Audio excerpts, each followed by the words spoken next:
High வணக்கம் மக்களே welcome to my channel. இன்றைக்கி என்ன வீடியோ பார்த்தீங்கன்னா, நேற்று பார்த்தீங்கன்னா நம்ம இந்தியா டீம் வந்து சாம்பியன் ட்ராஃபி 3வது முறையாக வென்றுள்ளது. அதாவது 2002 2003 ஷேர் பண்ணியிருக்காங்க. ஸ்ரீலங்காவும் நம்மளும் ஷேர் பண்ணியிருக்காங்க. அதில் வந்து கங்குலி இது தலைமை தாங்கினார். அதுக்கப்புறம் பார்த்தீங்கன்னா 2013ஆம் ஆண்டு ஜெயித்தோம். பார்த்தீங்கன்னா 2013ஆம் ஆண்டு ஜெயிச்சு கோப்பையை நம்ம எம்எஸ் தலைமையில் தான் வாங்கிச்சு. அதுக்கடுத்து 2017 ஃபைனல் வரைக்கும் போனோம். பாகிஸ்தான்கிட்ட தோல்வி அடித்தோம். அப்போது கேப்டன்ஷிப்பில் கோலி இருந்தார். அதுக்கடுத்து பார்த்தீங்கன்னா 2025 இப்பொழுது நம்ம ரோஹித் சர்மா தலைமையில் கோப்பையை வென்றுள்ளோம். மக்களை சிறப்பான சம்பவம். இப்போ 1 by 1 பார்த்தலாம். ஃபஸ்ட்டு தொடர்ந்து வெற்றியாக ஃபஸ்ட்டு பங்களாதேஷ், அடுத்து பார்த்தீங்கன்னா நியூசிலாண்டு, அப்புறம் பாகிஸ்தான், எல்லாத்துட்டுமே தோல்வியே கிடையாது. அதாவது தோல்வியே காணாத ஒரு டீம் பார்த்தீங்கன்னா இந்தியா மட்டும்தான் மக்களே. இது அதாவது சாம்பியன்ஷிப் செமிஃபைனல் வந்து நியூசிலாந்து கூட மோதி நியூசிலாண்டோட ஜெயிச்சு ஃபைனலுக்கு வந்தோம். ஃபைனலுக்கு ஒரேடியாக அடித்து எப்படி நியூசிலாந்துக்கு போராடி வின் பண்ணுற மாதிரி இல்லாமல் போராடி வின் பண்ணுற மக்கள். இப்போ என்ன இதுன்னா, ஃபஸ்ட்டு ஓப்பனிங் செய்து நம்ம நியூசிலாண்டு வந்தது கரெக்டாக 10 விக்கெட்டுக்கு 255 ரன் அடித்தாங்க மக்களே. 251 வச்சாங்க. 52 அடித்தா வின்னுன்ட்டு ஒரு கணக்கோட ஃபஸ்ட்டில் கிளம்புறாங்க. அதாவது ஓப்பனிங்கே நம்ம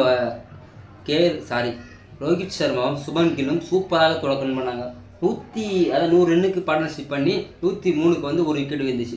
அதுக்கடுத்து ஃபஸ்ட்டு பார்த்தீங்கன்னா அந்த நம்ம என்ன கேட்ச் பார்த்தீங்கன்னா, அந்த கேட்சை மறக்கவே மாட்டேது. ஃப்ளையிங் கேட்ச்சு, ஃப்ளிப்ஸு எகிரி பிடிச்சா இருப்பாங்க. அது இல்லாமல் கேட்ச்சு அப்படியே எகிரி பிடிச்சி விழுந்தார். செம கேட்ச் மக்களுக்கு. அடுத்தபடியாக ஓப்பனிங் அதாவது 1 down இறங்கின கோலியும் சொற்பனை வெளியேறே டெக்கோட்டில் வெளியேறே இந்திய டீம் கொஞ்சம் நேரத்தில் நிதானமாக இழந்து ரொம்ப பரிதாப நிலையில் இருந்துச்சு. அதுக்கப்புறம் சேயர் சைரும் ஓரளவுக்கு சேயர் கூட சேர்ந்த ஜோடி சேர்ந்து நம்ம ரோஹித் சர்மா 2 பேரும் நிதானமாக ஆடும்போது ரோஹித் சர்மா வந்து 76 ரன்னில் தூக்கி அடிக்க முயன்று விக்கெட்டு வீழ்ந்தார். அதுக்கடுத்தபடியாக பார்த்தா சேயர் சைடு கூட நம்ம அக்ஷர் பட்டேல் வந்து கிட்டத்தட்ட ஒரு 26 ரன் வரைக்கும் நிதானமாக ஆடினான். ஸ்கோரை மெல்ல ஏற்றி போனாங்க. அதுக்கப்புறம் ஒரு கட்டத்தில் நம்ம ரோஹித் சர்மா அக்ஷர் பட்டேல் அவுட் ஆக அதுக்கடுத்தபடியாக பார்த்தீங்கன்னா நம்ம கேஎல் ராகுல் இறங்கினார். கேஎல் ராகுலும் சேயர் சைடும் ஓரளவுக்கு 50 ரன் பார்ட்னர்ஷிப் பண்ணாங்க. அதுக்கப்புறத்து பார்த்தீங்கன்னா சேயர் சைடு 47 ரன் வெளியேற அதுக்கடுத்து வந்து ஆர்ட்ரிக் பாண்டியாவும் கேஎல் ராகுல் நிதானமாக ஆடி ஒரு கட்டத்தில் ஆர்ட்ரிக் பாண்டியா ஒரு 6 ஒரு 4 அடித்து அவுட் ஆக அதுக்கடுத்து லாஸ்ட் வந்த ஜடேஜாவும் சேயர் சைடும் கேஎல் ராகுல் நின்று நிதானமாக 49 ஓவர் அதாவது 49 லாஸ்ட் பாலில் வந்து வின் பண்ணி கொடுத்தாங்க மக்களுக்கு. அதாவது லாஸ்ட் பால் வந்து 4 அடித்து வின் பண்ணி கொடுத்தார். ஒரு வழியாக 2025ஆம் வந்து டிராஃபி அதாவது சாம்பியன்ஸ் டிராஃபி வந்து நம்ம கைக்கு வந்தது. இதுக்கு அப்புறம் பார்த்தீங்கன்னா ஒரு கொண்டாடி தீர்த்தாங்க. அதாவது 2027 அதாவது 2025ஓட சாம்பியன்ஸ் டிராஃபி ஓய்வு பெறுவதாக இருந்த நம்ம ரோஹித் சர்மாவும் விராட் கோலியும் என்ன சொல்லியிருக்காங்கன்னா, நான் எப்போது நம்ம இப்போ ஜூனியர் வீரர்கள்லாம் அவங்களால முடியும் கப்படிங்க நம்பிக்கை தான் நான் ரிட்டைர்மெண்ட் ஆகணும். ரோஹித் சர்மா வந்து 2027 வரைக்கும் நான் ஆடுவேன், 2027 வேர்ல்டு கப் ஆடிட்டு தான் நான் ரிட்டைர்மெண்ட் ஆகணும்னு அறிவிச்சிருக்காங்க. இப்போ இது நடத்தின சாம்பியன்ஸ் டிராஃபி நடத்தின பாகிஸ்தான் வந்து நம்ம இறுதிப் போட்டியில் யாருமே வந்து அந்த கப்பு கொடுக்குற முன்வர்களாக இருக்கட்டும் யாருமே முன்னாடி நிற்கலன்ட்டு இப்போ நம்ம முன்னாள் பாகிஸ்தான் வீரர் அஃப்ரிடி வந்து கூடி இருக்குது வர்க்கத்துக்கு. அதாவது இது சாம்பியன்ஸ் டிராஃபி நடத்துறது நம்ம பாகிஸ்தான் தான். ஆனால் அவங்களே ஸ்டேஜில் யாரும் முன் வரலை. எதுக்கு காரணம்? இந்தியா ஃபைனலுக்கு போனது ஒரு காரணமாக அப்படின்ட்டு நிறைய பிரச்சனை எழுந்துருது. அது மற்றபடியே பார்த்தீங்கன்னா அக்ஷர் பட்டேல், விராட் கோலி எல்லாத்துக்குமே அந்த கோட்டு அதாவது வெள்ளை கலர் கோட்டு கொடுத்தாங்க. அது முதல் எப்போ அறிவிச்சுன்னு பார்த்தா 2009 வந்து சாம்பியன்ஸ் டிராஃபி ஆஸ்திரேலியாவுக்கு தான் அறிமுகப்படுத்துது. பார்த்திங்கன்னா அது ஒரு அந்த கோட்டோட இந்தியா ரோலோடு தான் டிசைன் பண்ணாங்க. அதுலேருந்து முதல்ல அந்த கோட்டு தான் போடுவாங்க. கோட்டை போட்டுட்டு தான் அந்த கோப்பையாக வாங்குவாங்க நமக்கு. அதாவது சாம்பியன்ஸ் டிராஃபி வென்ற 3வது இந்திய வீரர் என்ற பெருமையை நம்ம ரோஹித் சர்மா பெற்றார். ஃபஸ்ட்டு கங்குலி, 2வது MS தோனி, 3வது பார்த்தீங்கன்னா ரோஹித் சர்மா மக்கள்.